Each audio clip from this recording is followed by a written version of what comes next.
Bom, nós vamos então começando a conclusão daquilo que nós estamos falando aqui.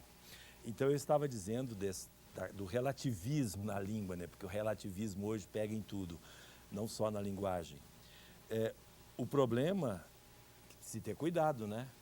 Falar errado pode criar grandes problemas de comunicação e criar até ódio entre as pessoas e aí ter consequências mais graves. Ou seja, nós precisamos ter um elemento de razão para regular os nossos relacionamentos. E se você fizer cálculo errado como engenheiro, vai cair a ponte, vai cair o viaduto, como está caindo aqui, né? Então, não é bem assim que o relativismo tem que penetrar, ou seja, qual é o argumento que o pessoal usa? É a comunicação, estabeleceu comunicação, está bem, mas não é assim. Estabeleceu comunicação, existe uma comunicação formal.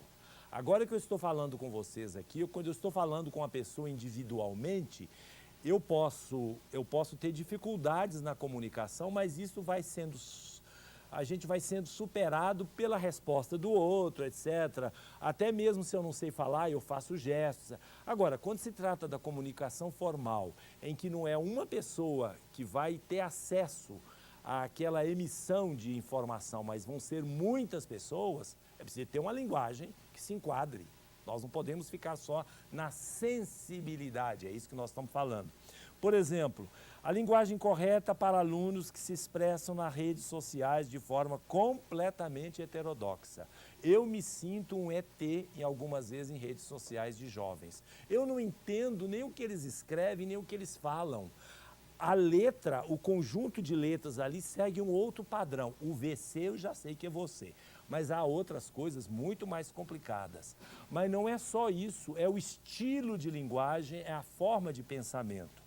E aí você vai exigir trabalhos escolares. O que os alunos costumam fazer? Copiar do Google. Copiam inteiramente. Teve alunos que eu costumo dizer para eles, não, quando você copiar, você coloca... cola e depois fala, tirado do Google, porque não é seu. Ou seja, não houve trabalho de absorção do pensamento, de raciocínio, vai se perdendo a capacidade de raciocinar. Como exigir leitura para informação se os alunos têm dificuldade de ler 2 páginas? Não é que estão com a vista cansada, não é nem preguiça, porque não faz parte mais do mundo de hoje. O mundo de hoje é um mundo de movimento, de TV, de filme, de não sei de quê. Ou seja, é o mundo da sensibilidade. E a religião? A religião, nós temos na nossa fé cristã, os muçulmanos também a mesma coisa, os judeus também. Como se baseia a nossa fé? Nós entregamos a nossa fé quando escutamos a grande narrativa. Chama-se religião da grande narrativa, ou as religiões das grandes narrativas. Cristianismo, islamismo, e precisamos de ler. Isso aqui é uma Bíblia, isso aqui é uma grande narrativa. E se as pessoas não têm? O problema não é ler só, não. Não é a questão de ler. É a questão de ler e pensar no que está lendo. Não basta ler a palavrinha que está aí. Não, é ler, pensar, refletir. Entra a racionalidade quando tem um texto a ser interpretado. E quando as pessoas não têm mais capacidade de interpretar? Quando eu falo ler, não é ler as letrinhas, é interpretar, porque você tem 2 tipos de analfabeto. O analfabeto que não sabe distinguir as letras é o analfabeto no sentido comum. E o analfabeto que é capaz de distinguir as letras, mas não entende aquilo que está lendo. Por isso se cansa, não entende. As nossas grandes narrativas vão ficando, portanto, em crise. A gente não consegue transmitir a fé. E a religião que se transforma somente no modo de sensibilidade, de sentimento religioso, quase sempre vira patologia ao dispensar a razão. E com isso, a nossa realidade religiosa passa a ter fundamentalismos, fanatismos, guerras religiosas, brigas entre pessoas e assim por diante. Porque faltou a razão, faltou a interpretação. A razão e a interpretação é muito importante para a nossa convivência humana. Agora, não estou querendo dizer que nós temos que voltar ao mundo da razão. Não estou querendo dizer isso. Estou querendo dizer que nós estamos numa situação. Essa situação, qual a solução? Tomar consciência. Segundo, começar a articular e a sintetizar tantas riquezas que a humanidade constituiu ou construiu nesses 2000 anos do cristianismo e, ao mesmo tempo, aliar-se e enculturar-se com novas realidades que trazem benefícios, porém sem causar danos. Eu sei que é impossível, mas pelo menos nós temos que aproximar do melhor possível. Muito bem, nós vamos agora ler alguma participação. Posso ler? Temos tempo? Temos tempo? Temos tempo? Temos. Vamos lá. Mandar um abraço para o Bernardo Diego, do bairro Barroque, que quer participar do sorteio, e também para a Conceição, do Jardim Laguna de Contagem. A Maria Antônia comenta: creio que a crise da cultura e da educação são reflexos da crise nas famílias. Não, não é bem assim. A família, ela é isso. Não é o reflexo. Não há nada que reflita. Não há um ovo, uma galinha e um ovo, né? Quem veio primeiro, o ovo, a galinha. É exatamente isso. Ninguém sabe quem vem primeiro. Nós estamos todos no mesmo barco. Ou seja, a família também reflete a crise que existe lá fora. Claro. Quem se desestruturou primeiro? Não sei. Quem se estrutura primeiro? Também não sei. Eu sei que há um diálogo, nós chamamos de vinculação hermenêutica entre dois polos que se autodeterminam entre si e que se auto-interpretam entre si. Então, portanto, não é bem assim não. Eu posso chamar agora a mãe do aluno, dá tempo de chamar a mãe do aluno, vou chamar a mãe do aluno e é importante isso que ela vai explicar a opção que ela fez em colocar as filhas dela numa escola confessional. Vamos conferir? Eu, e meu marido decidimos colocar as nossas filhas numa escola confessional por acreditar que a formação humana ela vai além da formação acadêmica. Pautada em valores éticos, amor ao próximo e solidariedade. E é o que eu acredito enquanto católica, de formação católica também, de uma família muito católica, então foi uma preocupação que eu tive na formação das minhas filhas.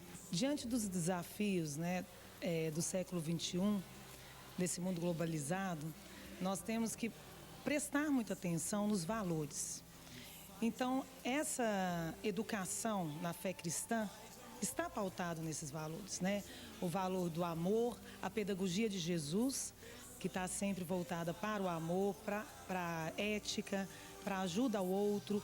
E tudo que você prega e fala, você tem que agir. Então, se eu acredito, eu coloquei minhas filhas numa escola em que eu acredito. Nós pensamos da mesma forma na formação das nossas filhas.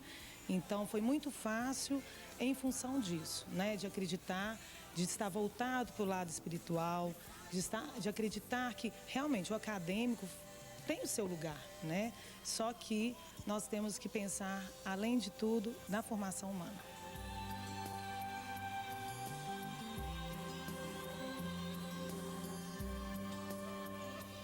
Mais de 70% dos pais dos colégios católicos, sobretudo do Colégio Santa Maria, por exemplo, procuram a escola porque é uma escola confessional, é uma escola católica e sabem que há uma proposta, Há uma proposta interessante. Então, isso faz com que o pai coloque o filho na escola católica porque tem uma expectativa no coração deste pai. E com isso, os filhos, os estudantes, acolhem melhor a proposta da educação católica. Olha, o testemunho da mãe me comoveu realmente, que é isso que a gente pensa, é isso que a gente espera. É claro que essa formação, ela tem que ter a preocupação da leitura, da interpretação e assim por diante. Eu fico imaginando, se todas as famílias, evidentemente que nós estamos num país muito, muito complicado, muito plural, muito cheio de diferenças em todos os sentidos.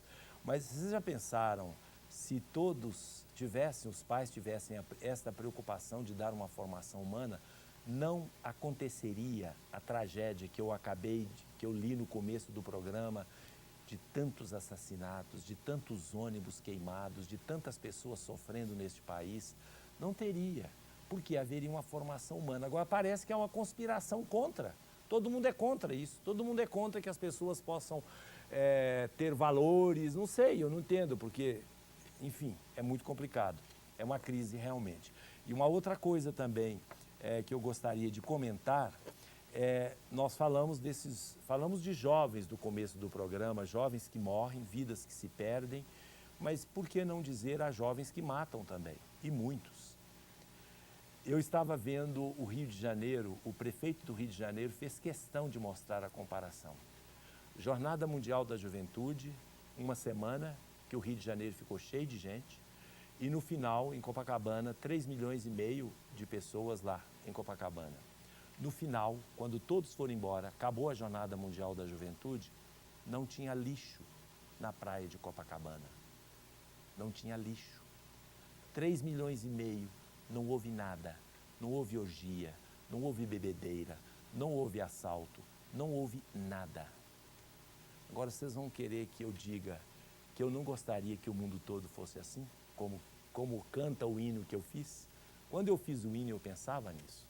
Aí o prefeito do Rio de Janeiro, depois do Réveillon, que tinha bem menos gente, fez uma coisa enorme e colocou o lixo que foi recolhido no Réveillon. E falou, olha a diferença. Seria bom se o mundo fosse melhor. Voltamos daqui a pouco para concluir o nosso programa.